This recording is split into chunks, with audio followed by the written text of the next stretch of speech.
For 3 centuries, humanity chose peace. Even as colonies were burned, civilians massacred, and allies turned their backs, Earth held the line. We begged, we reasoned, we endured, but then came New Terra. 38047 dead, scientists, teachers, children, and the galaxy expected us to stay silent. That was the day something ancient awoke in us, not rage, but resolve. Protocol Omega was activated, the stars trembled as the Ghost Fleet rose, and for the first time in 300 years, humanity stopped asking for peace. This is the story of the day our patience died, and the galaxy finally learned what we were capable of when we stopped holding back. The breaking point. Commander Elena Vasquez stood on the bridge of the UES Harmony, watching the stars drift past through the reinforced viewport. The diplomatic vessel moved through space with the grace of a swan, its hull painted brilliant white with the golden symbols of the Terran Federation clearly visible. Elena had commanded peaceful missions for 12 years, and in all that time, she had never fired a single weapon in anger. The year was 2487, and humanity had maintained this record of peaceful conduct for over 3 centuries since joining the Galactic Assembly. The communication console chimed with an incoming transmission from Earth. Elena accepted the call and found herself looking at the weathered face of President Marcus Chen. Behind him, she could see the bustling command center of Terra Central, where officials moved with the careful urgency that had become common in recent months. The attacks were escalating, and everyone knew it. "Commander Vasquez, I have new orders for the Harmony," President Chen said, his voice carrying the weight of recent tragedies. "We've received reports of Kethvar raiders near the Epsilon Eridani system. 3 human cargo vessels have gone missing in the past week." Elena nodded grimly. The Kethvar Empire had been testing human boundaries for over 2 years now. Their attacks followed a predictable pattern. Strike fast, hit civilian targets, and disappear before human diplomatic vessels could respond. Each raid was carefully calculated to cause maximum suffering while remaining just below the threshold that might justify military retaliation under Assembly law. "Any word from the Assembly Council?" Elena asked, though she already knew the answer. President Chen's expression darkened. Ambassador Williams filed another formal protest. The Kethvar delegate claims their raiders are independent pirates operating without government approval. The council has scheduled another hearing for next month. Elena felt the familiar frustration that had plagued every human officer for decades. The Galactic Assembly moved with deliberate slowness, designed to prevent galactic wars but seemingly powerless to stop systematic persecution. The great powers that dominated the Assembly had their own territorial disputes and were reluctant to set precedents that might limit their own freedom of action. The Harmony continued its patrol through the contested region, where the boundaries between human space and Kethvar territory remained deliberately vague. These border zones had become hunting grounds for raiders who targeted human settlements with growing boldness. Elena's crew worked with quiet efficiency, but she could sense the tension that had been building for months. Dr. James Park, the ship's xenopsychologist, joined Elena on the bridge with his latest analysis of Kethvar behavior patterns. Dr. Park had spent 15 years studying alien psychology, and his insights into the Kethvar mindset had proven disturbingly accurate. The reptilian species viewed human restraint as a form of weakness that invited further aggression. "Commander, I've completed my analysis of recent attack patterns," Dr. Park reported. "The Kethvar are systematically testing our response times and defensive capabilities. They're probing deeper into human space with each raid, looking for signs that we might finally retaliate." Elena studied the holographic display that showed recent attack locations. The pattern was clear. The Kethvar were pushing boundaries with scientific precision. "What's your assessment of their ultimate goal?" "They want to prove that humans are too weak to defend themselves," Dr. Park explained. "In Kethvar culture, a species that refuses to fight is considered either cowardly or evolutionarily defective. They literally cannot understand why we don't strike back." Lieutenant Sarah Kim approached with a datapad containing the latest intelligence reports. Her young face showed the strain that had become common among the crew as the situation deteriorated. The reports painted an increasingly dark picture of systematic attacks on human civilian populations. "Ma'am, we've received confirmation of another attack," Lieutenant Kim said quietly. "The Kethvar hit the research station at New Terra yesterday. Initial reports suggest heavy casualties." Elena read through the preliminary data and felt her blood run cold. New Terra Research Station had been studying agricultural techniques to improve food production on frontier worlds. The facility housed over 4,000 researchers and their families, including nearly 800 children. The attack had been sudden and brutal, with no apparent military objective beyond causing maximum human suffering. "How many survivors?" Elena asked, though she dreaded the answer.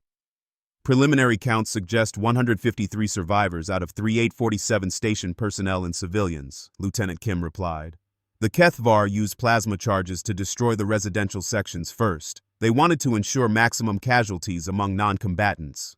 The bridge fell silent as the magnitude of the massacre sank in. Elena had responded to dozens of attack sites over the years, but nothing approached the scale of deliberate brutality reported from New Terra.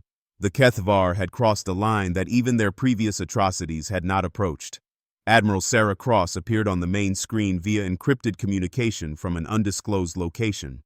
Elena had heard rumors about Admiral Cross for years, a legendary figure who commanded humanity's most classified military assets. Few people knew exactly what forces lay under her command, but her rare appearances always preceded significant policy changes. Commander Vasquez, I'm ordering the Harmony to New Terra immediately, Admiral Cross said. We need a full assessment of the situation, and I want someone I trust to provide that assessment. Understood, Admiral, Elena replied. What about our standing orders regarding rules of engagement?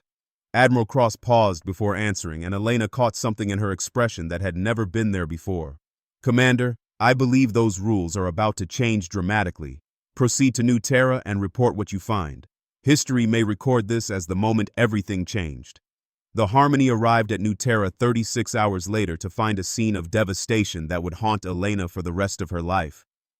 The research station had been systematically destroyed, with residential areas targeted first to maximize civilian casualties. Debris fields stretched across thousands of kilometers, and emergency beacons continued to broadcast from scattered escape pods. Elena led the rescue operation personally, taking shuttles to search for survivors among the wreckage. What they found confirmed the worst intelligence reports. The HFY had not been content with simple destruction. They had deliberately targeted evacuation routes and medical facilities to prevent escape and rescue efforts. Dr. Park documented everything they found with scientific precision, but Elena could see the horror in his eyes as the scope of the atrocity became clear. Families had been separated during the attack, with children found in different sections from their parents. Medical facilities had been bombed while treating the wounded. Even escape pods had been fired upon as they fled the station. This wasn't an attack, Dr. Park said quietly as they examined the wreckage. This was a deliberate demonstration of cruelty. They wanted to send a message about what happens to species they consider weak. President Chen convened an emergency session of the Terran Council within hours of receiving Elena's report.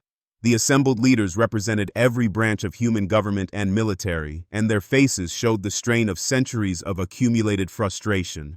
The massacre at New Terra had pushed human patience beyond its breaking point. Members of the Council, we have reached a decision point that our species has avoided for over 3 centuries, President Chen began. The HFY Empire has made it clear that they interpret our restraint as permission to commit genocide against human civilians. General Maria Santos, who commanded Terra's defensive forces, presented classified information that stunned even veteran council members. For over 300 years, humanity had maintained the appearance of a peaceful species with modest military capabilities. This appearance had been carefully crafted to avoid threatening other galactic powers while secretly developing defensive systems far beyond anything the galaxy had seen. The New Terra massacre proves that diplomatic solutions have reached their limit, General Santos explained. Our enemies see our mercy as weakness and our patience as cowardice.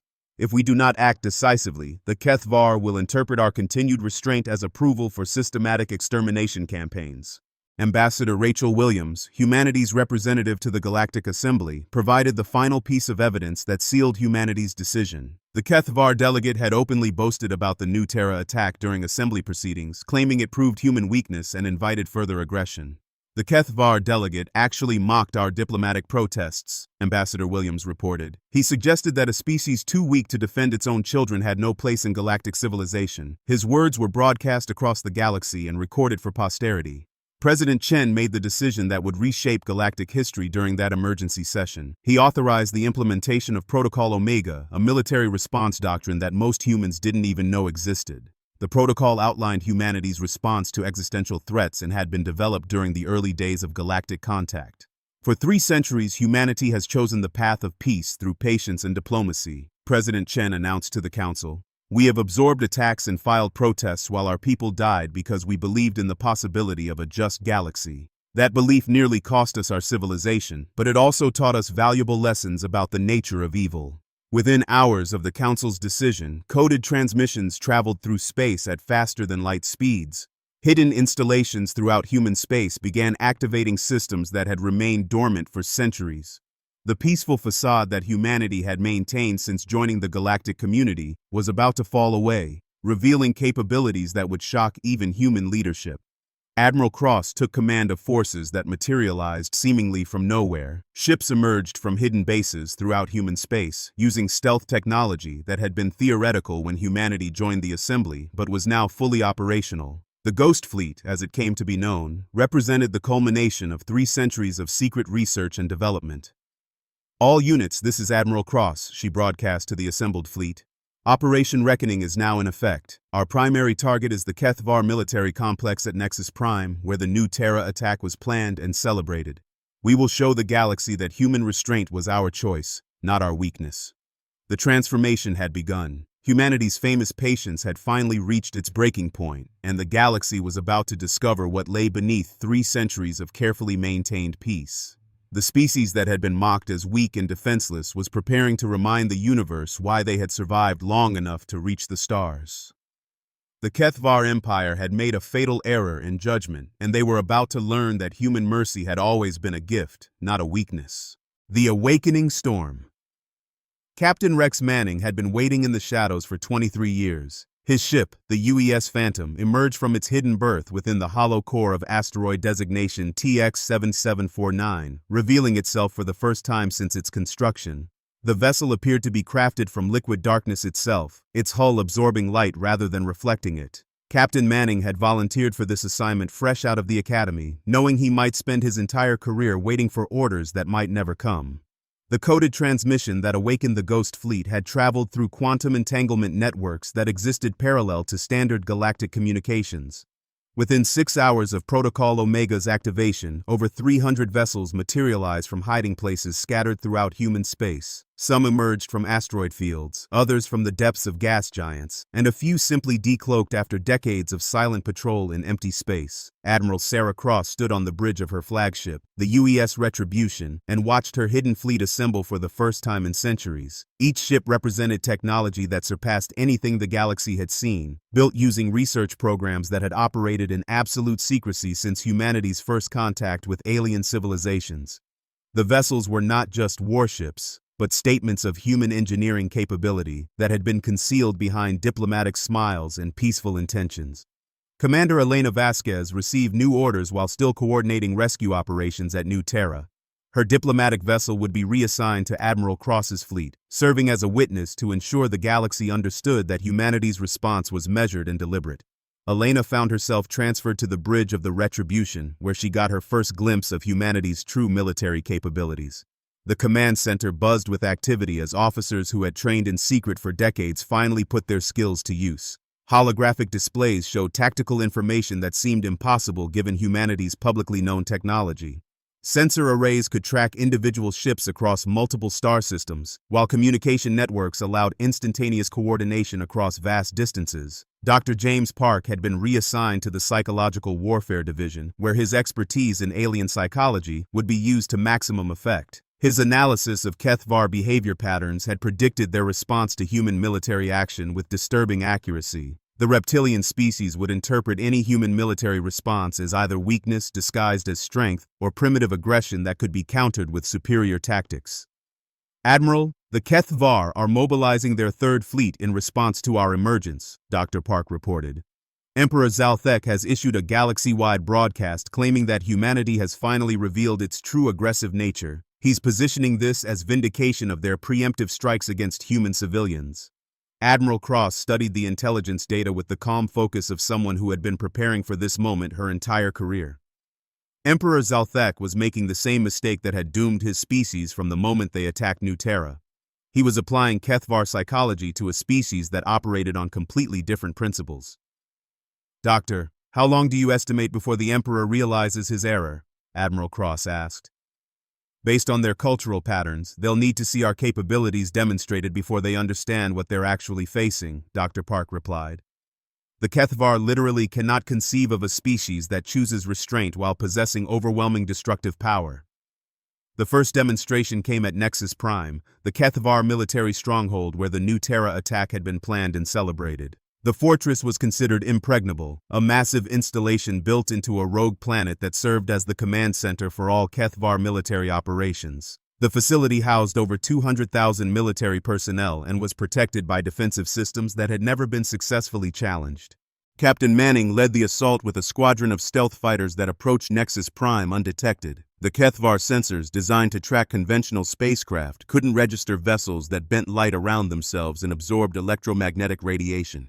The first the defenders knew of the attack was when their primary defense grid simply stopped functioning. The battle lasted exactly 18 minutes. Admiral Cross's fleet emerged from stealth at point-blank range, their weapons already locked onto critical targets. The HFY had no time to react as human firepower systematically dismantled defenses that had been considered unbreachable. Energy weapons operating on principles unknown to galactic science carved through armor that had withstood centuries of warfare. Emperor Zalthek watched his primary military installation being destroyed from his command ship in the outer system. The reptilian ruler had built his empire on the principle that superior aggression could overcome any defensive position. Watching human forces dismantle Nexus Prime with surgical precision, he began to understand that his species had gravely miscalculated the nature of their enemy. "How are they doing this?" the Emperor demanded of his military advisors. "Our intelligence indicated that humans possessed only basic defensive capabilities. These weapons and tactics show centuries of advanced military development." General Krickstar, the Emperor's chief military strategist, studied the tactical displays with growing horror.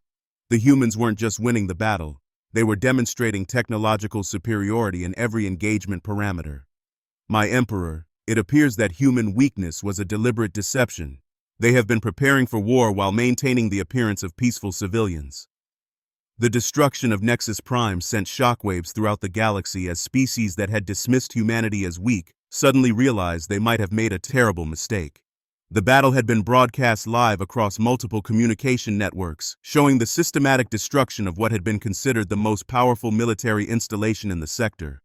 Ambassador Thyra of the Zendari watched the footage from her embassy on the neutral world of Axiom Station. Her species had maintained friendly relations with humanity for over 2 centuries, but even the Zendari had underestimated human capabilities. The elegant, crystalline beings prided themselves on their understanding of galactic politics, but the emergence of the Ghost Fleet had caught them completely off guard.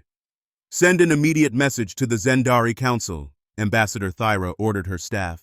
"We need to completely reassess our understanding of human civilization. What we witness today suggests that humanity has been concealing military capabilities that could reshape the balance of power in the galaxy." The Galactic Assembly convened an emergency session as reports of the Nexus Prime battle spread throughout civilized space. The Great Assembly Hall on Neutral Prime filled with nervous energy as representatives from dozens of species debated how to respond to this revelation of human military power. Many species were beginning to realize that their treatment of humanity might need immediate reconsideration. The Alterian delegate, Councillor Vexlin, expressed growing concern about human intentions. His species had been neutral in most galactic conflicts, but the emergence of previously unknown human military capabilities raised questions about what other secrets humanity might be concealing. "Honored delegates, we must ask ourselves what kind of species maintained such deception for centuries while participating in our democratic institutions." Elder Morden of the Ancient Ethereal Collective attempted to provide perspective to the panicking assembly. His species had been studying galactic civilizations for millennia, and their archives contained references to human psychological patterns that other species had dismissed as theoretical curiosities. "The humans have shown us exactly what they have always been, a species that chooses peace while possessing the power to impose their will through force. What we are witnessing is not deception, but restraint." Captain Manning's squadron had moved on to secondary targets throughout HFY space, systematically dismantling military installations that had supported the raids on human territory. The operations were coordinated with precision that amazed even human observers, with each strike calculated to minimize civilian casualties while maximizing strategic impact. The liberation of human prisoners began simultaneously across dozens of star systems. HFY slave camps that had held captured human civilians for years suddenly found themselves under attack by forces that seemed to appear from nowhere. Human special operations teams, who had been positioned throughout HFY space for decades, revealed themselves and began coordinating rescue operations. Dr. Park observed the military operations from his position on the Retribution and realized that his theories about human psychology were being proven correct on a galactic scale. The same mechanisms that allowed humans to show remarkable patience also enabled them to wage war with unprecedented efficiency and coordination.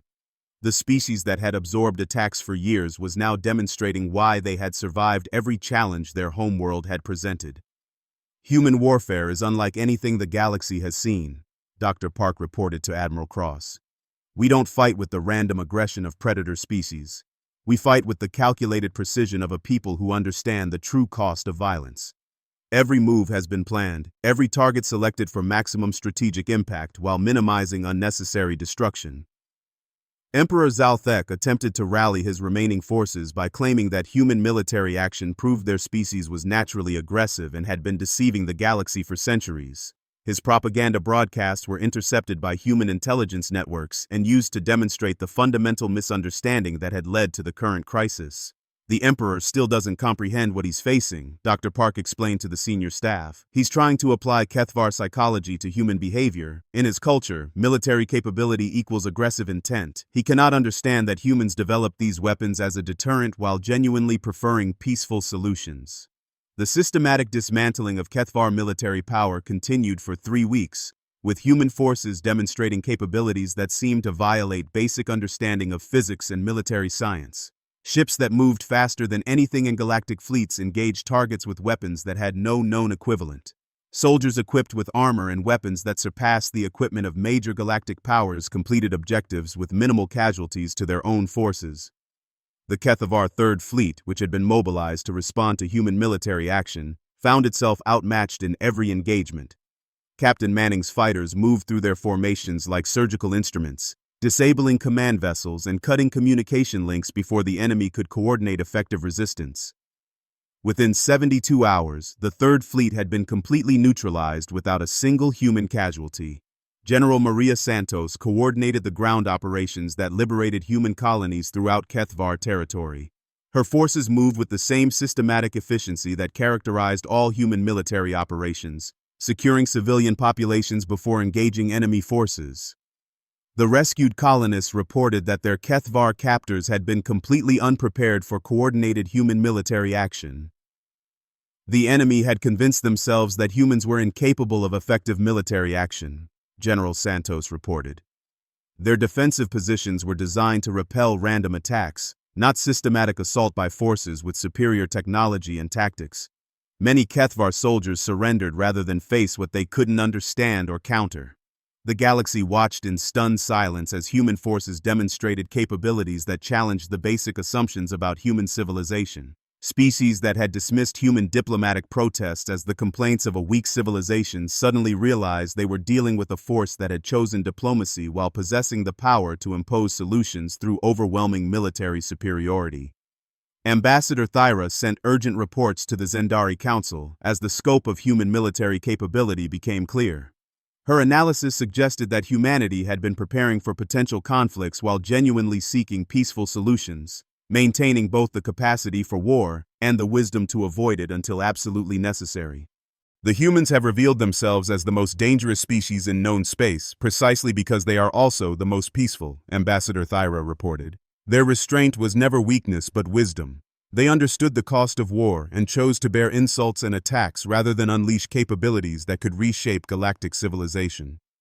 Emperor Zalthek's final broadcast came from his flagship as human forces surrounded the last Kethvar strongholds. The reptilian ruler had finally begun to understand the magnitude of his species' error, but understanding came too late to change the outcome of the conflict he had initiated.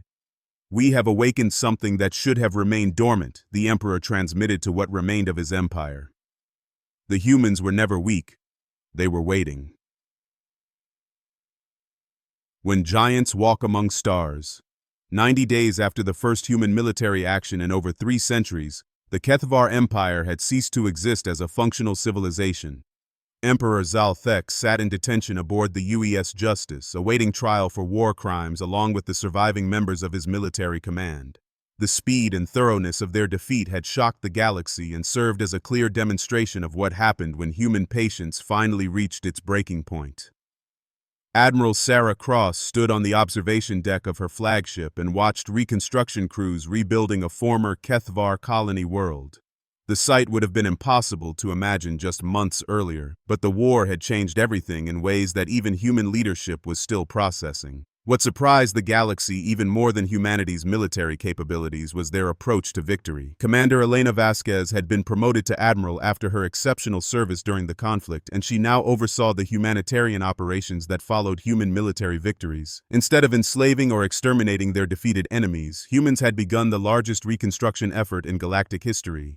Kethvar civilians found themselves protected by the same forces that had destroyed their military, and former prisoners of war were given the resources to rebuild their lives. Admiral Cross, the reconstruction of Kethvar Prime is ahead of schedule, Admiral Vasquez reported. The civilian population has been fully relocated to temporary housing while we rebuild their infrastructure. Medical teams report that malnutrition and disease rates have dropped to the lowest levels in recorded Kethvar history.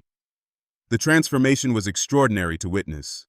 Kethvar civilians who had lived under a militaristic regime that viewed civilian welfare as weakness suddenly found themselves receiving medical care, education, and food distribution that surpassed anything they had known. Human engineers worked alongside former enemies to build infrastructure that would improve living conditions for generations. Dr. James Park had been appointed as the first director of interspecies understanding, a new position created to help other species comprehend human psychology. His office received thousands of requests for information from governments across the galaxy, all trying to understand how humanity could shift so quickly from peaceful diplomacy to devastating warfare and back to humanitarian assistance.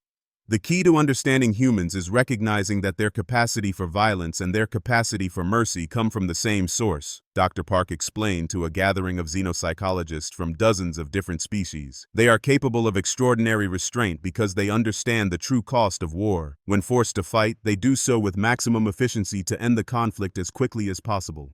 The research facility where Dr. Park conducted his studies had become a pilgrimage site for scholars throughout the galaxy. His published papers on human adaptive psychology were required reading in diplomatic academies across civilized space. The most famous of these, titled The Sleeping Giant Theory, explained how humanity's restraint was not a sign of weakness but a survival mechanism developed through millennia of warfare on their homeworld. Humans are unique among galactic species in their ability to choose restraint while possessing overwhelming destructive capability, Dr. Park wrote in his landmark paper.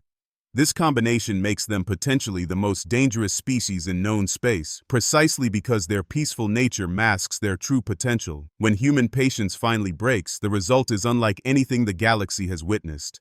General Maria Santos had been appointed to head the new Galactic Peace Enforcement Division, a human-led organization dedicated to protecting peaceful species from aggressive neighbors. The mere announcement of the division's existence had caused several minor border conflicts to resolve themselves through negotiation rather than risk human intervention.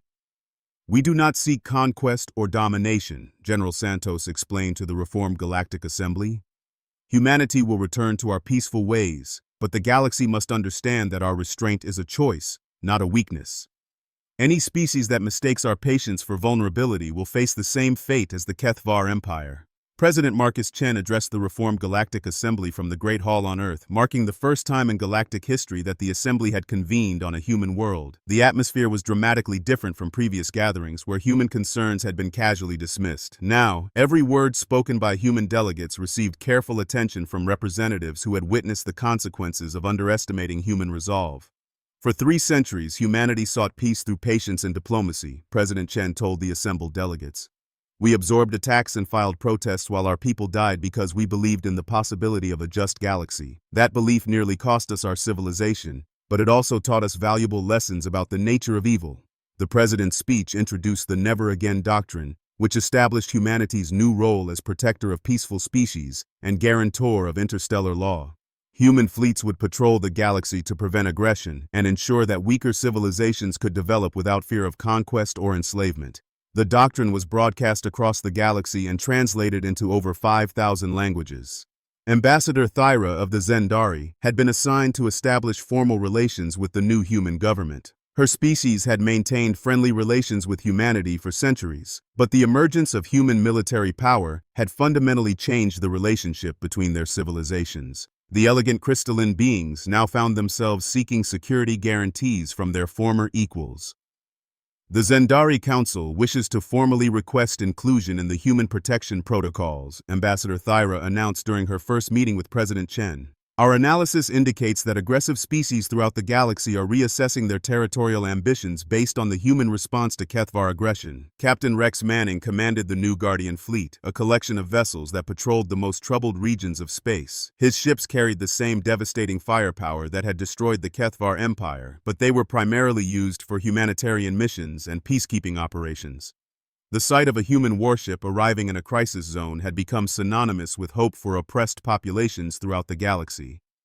The Guardian Fleet's first major operation involved the liberation of the Veltar species from enslavement by the Kronan hegemony. The Veltar were peaceful herbivores who had been conquered and enslaved for their agricultural knowledge. Captain Manning's forces arrived in the Veltar system to find concentration camps where millions of civilians were being worked to death in agricultural facilities.